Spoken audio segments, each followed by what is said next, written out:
Halo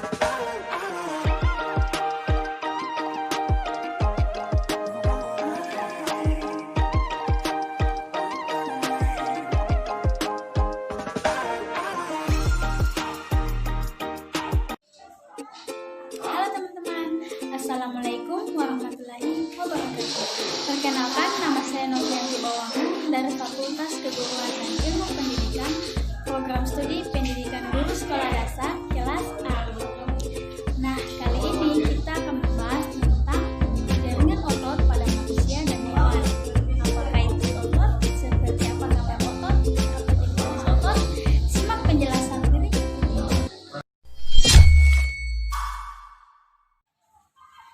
Apa itu otot?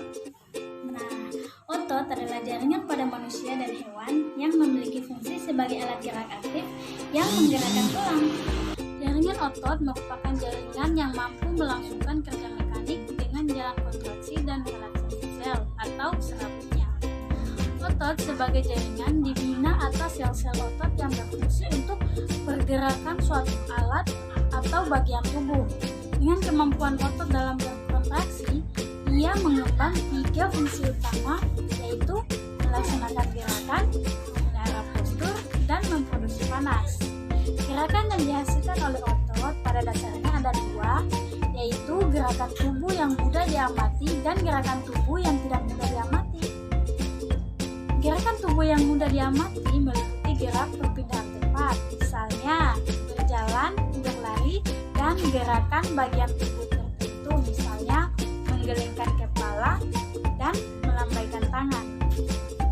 Sedangkan gerakan yang tidak mudah diamati adalah gerakan organ-organ dalam tubuh, misalnya gerak peristaltik, alat-alat pencernaan, denyut jantung, mengembang dan menyempitnya pembuluh darah, gerakan pengosongan kantung kemih. Fungsi kedua dari otot adalah menjaga postur tubuh. Kontraksi dan relaksasi otot-otot rangka menjaga tubuh dalam posisi tetap tegak pada saat berdiri maupun duduk. Fungsi ketiga adalah menghasilkan panas. Kontraksi otot dapat menghasilkan panas untuk memelihara suhu tubuh. Contoh, pada saat kedinginan, otot menggigil untuk menghasilkan panas. Adapun fungsi dari jaringan otot, fungsi dari jaringan otot ialah berhubungan dengan lokomosi atau pergerakan. Pergerakan yang dihasilkan dari kontraksi jaringan otot. Pergerakan yang dihasilkan dari kontraksi jaringan otot berperan dalam melaksanakan fungsi tertentu di dalam tubuh.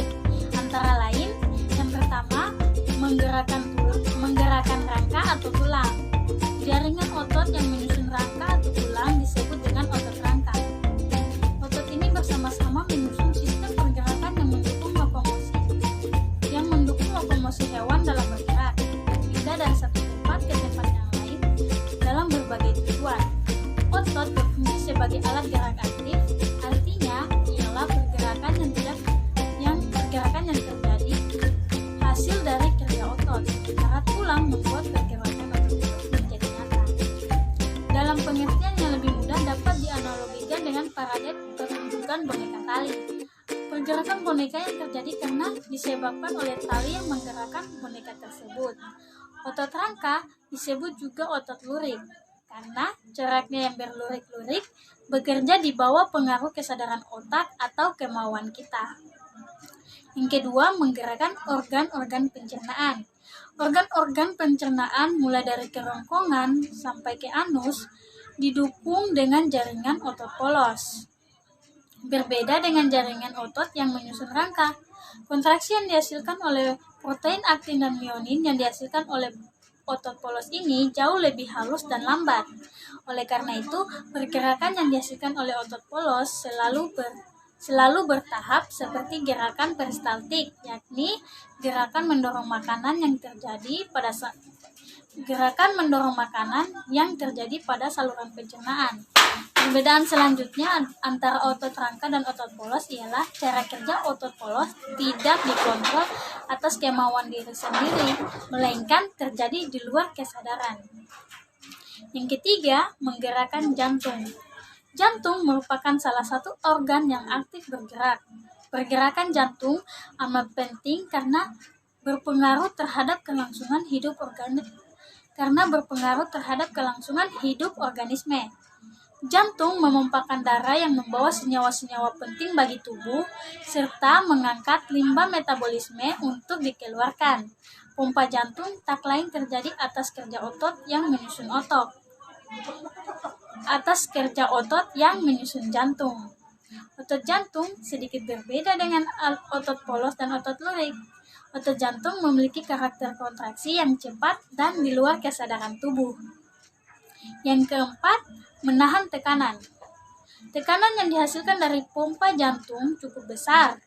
Pada otot polos yang elastis, menyusun saluran pembuluh darah mampu meredam tekanan jantung ini. Dengan demikian, darah yang dipompakan dapat tetap mengalir sampai ke pelosok sel. Hal yang sama juga terjadi pada saluran urin dan rahim yang tersusun atas otot polos.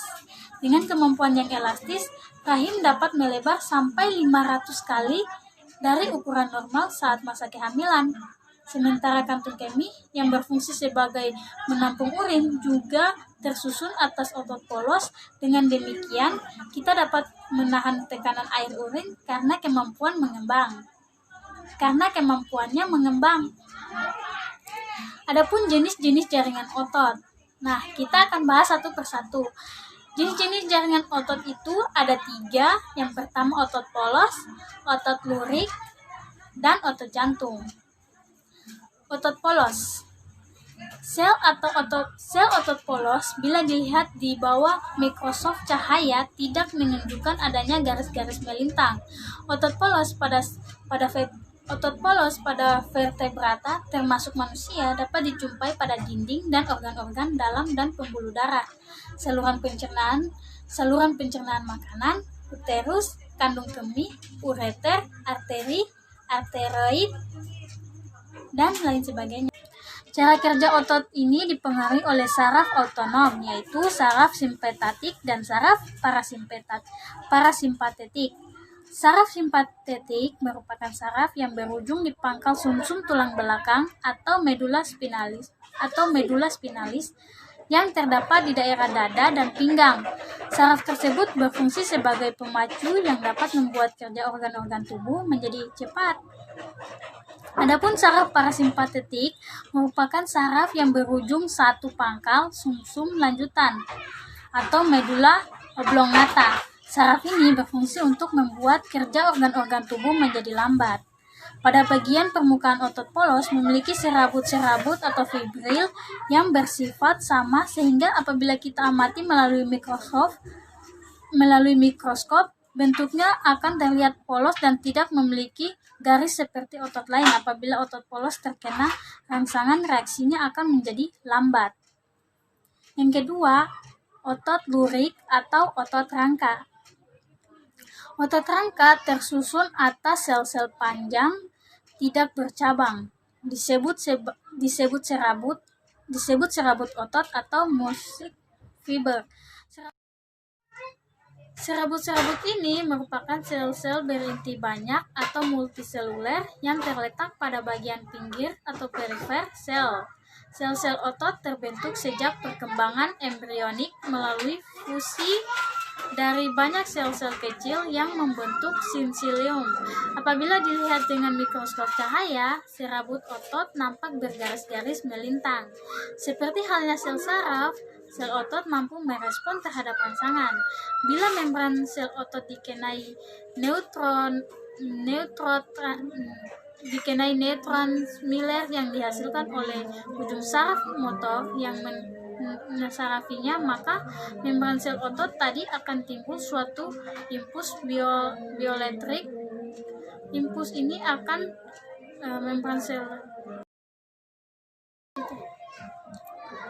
Setiap serabut otot rangka dibungkus oleh lapisan jaringan ikat lembut yang disebut endomysium. Beberapa serabut tunggal akan bergabung menjadi satu berkas yang disebut vasikulus. Vasikulus ini dibungkus oleh jaringan ikat yang disebut perimysium. Seluruh vasikulus tersebut kemudian dibungkus bersama-sama oleh epimysium. Yang ketiga, otot jantung. Otot jantung dibina atas serat otot lurik bercabang-cabang dan bertemu dengan serat tetangga, sehingga secara keseluruhan terbentuk jalinan serat otot. Terdapat pada jantung persaranan otonom di bawah kesadaran atau miokardium atau jantung telepata tingkat tinggi terdiri dari serabut otot jantung yang berhubungan satu dengan yang lain membentuk jalinan. Semula otot jantung dianggap sebagai peralihan antara otot polos dan otot kerangka. Yang jelas bahwa otot jantung tergolong otot bergaris melintang yang satuannya disebut serabut. Bangun otot jantung dan otot kerangka tidak sama dalam beberapa aspek. Hubungan otot jantung melalui diskus intercalatus cukup kuat sehingga sulit dilakukan tapsing untuk memperoleh satu tersebut dengan terpisah. Pada otot kerangka maupun otot polos, hal ini masih mungkin dilakukan. Nah, seratnya rata-rata lebih kecil daripada serat otot lurik. Setiap serat otot jantung memiliki tonjolan-tonjolan dan ke samping membentuk percabangan. Bertemu dengan percabangan sel otot tetangga, tonjolan-tonjolan antara sel bertetangga setangkap rapat. Inti berada di tengah sel. Satu serat hanya memiliki 1-2 inti. Inti lebih tumpul ujungnya daripada inti serat otot lurik. Penelitian dengan mikroskop cahaya menunjukkan bahwa otot jantung memiliki serabut yang bercabang, yang berhubungan satu dengan yang lain melalui ujungnya. Adapun ciri-ciri dari jaringan otot, pada kelompok hewan vertebrata atau bertulang belakang terdapat 3 jenis jaringan otot yang menyusun organ hewan tersebut. Ketiganya memiliki karakter yang berbeda-beda dalam kontraksi yang dihasilkan, yaitu yang pertama otot polos. Susunan aktin miosin pada otot polos sejajar sehingga menimbulkan warna yang homogen atau polos. Otot polos ditemukan pada saluran-saluran pencernaan, pembuluh darah, dan saluran urin.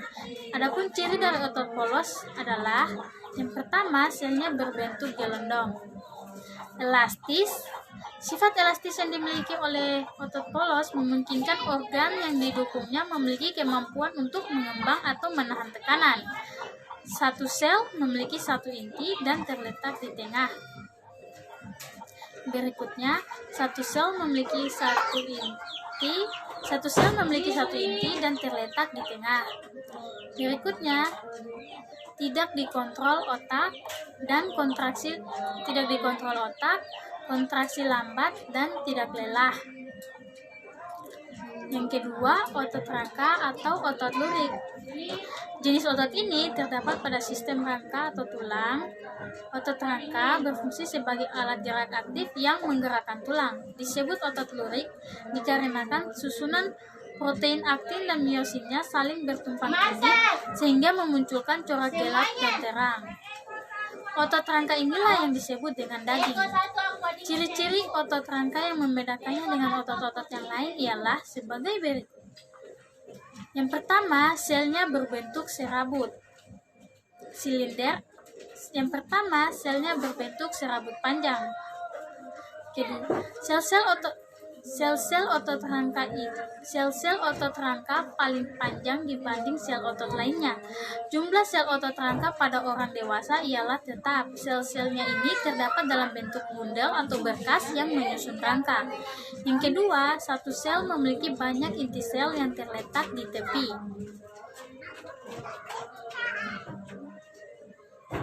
Apa yang gila itu ya?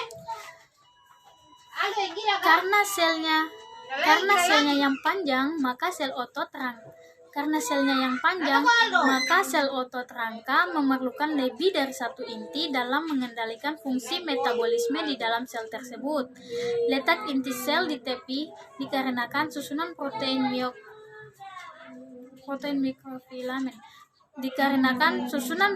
mikrofilamen aktin miosin berjajar mengisi lumen sel otot tersebut. Yang ketiga, dikontrol oleh otak. Cara kerja otot rangka dilakukan atas kesadaran yang dipengaruhi otak sebagai pusat saraf. Yang keempat, kontraksi cepat dan mudah lelah. Kontraksi yang dihasilkan oleh otot rangka menghasilkan gerakan yang cepat namun mudah lelah jika terus-menerus berkontraksi. Yang ketiga, otot jantung. Otot jantung tersusun atas otot jantung. Jantung tersusun atas otot jantung yang hanya terdapat di jantung. Struktur otot jantung disesuaikan dengan fungsi jantung yang memompa darah ke seluruh tubuh. Karakter otot jantung tidak ditemukan pada otot lainnya. Ciri-ciri otot jantung adalah sebagai berikut. Adapun ciri dari otot jantung adalah selnya berbentuk silinder dan bercabang. Percabangan yang ada pada otot jantung sangat berkaitan dengan fungsi jantung dalam memompa darah. Percabangan otot jantung membuat jalinan lebih kompleks yang memungkinkan terjadi lebih dari satu jalinan hubungan antar sel. Sel-sel tersebut bertautan dalam meremas jantung mengeluarkan isinya atau darah. Memiliki satu inti. Selnya bercorak lurik-lurik dan kerja otot di luar kesadaran. Selnya bercorak lurik-lurik, kerja otot di luar kesadaran, dan kontraksi cepat dan tidak mudah lelah. Itu saja materi yang dapat saya paparkan terkait jaringan otot pada manusia dan hewan. Semoga dapat bermanfaat. Oh iya guys, teman-teman yang menonton video ini jangan lupa subscribe, like, comment, and share. Sekian dari saya. Billahi taufiq wal hidayah. Assalamualaikum warahmatullahi wabarakatuh.